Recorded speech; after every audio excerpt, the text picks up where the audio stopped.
तोर चोली के साइज छोड़ी रे दिन पर दिन बढ़ता, दिन पर दिन बढ़ता।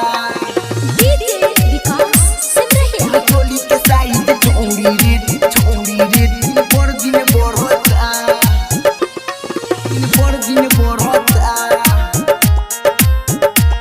तोर चोली के साइज छोड़ी रे दिन पर दिन बढ़ता। देखले रही बड़ी यार भइल रहले ना तो यार कौन रोज रोज करता। तोर चोली के साइज छोड़ी रे दिन पर दिन बढ़ता। तोर चोली के साइज छोड़ी रे दिन पर दिन बढ़ता। तोर चोली के साइज छोड़ी रे दिन पर दिन बढ़ता, दिन पर दिन बढ़ता। तोर चोली के साइज छोड़ी रे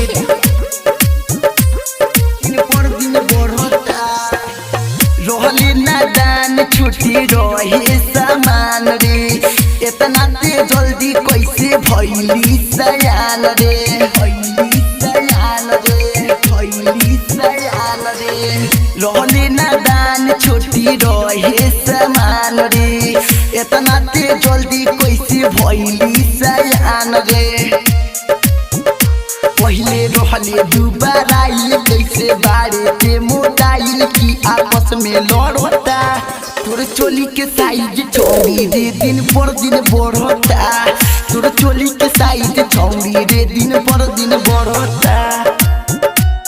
तोर चोली के साइज छोड़ी रे दिन पर दिन बढ़ता, दिन पर दिन बढ़ता। तोर चोली के साइज छोड़ी रे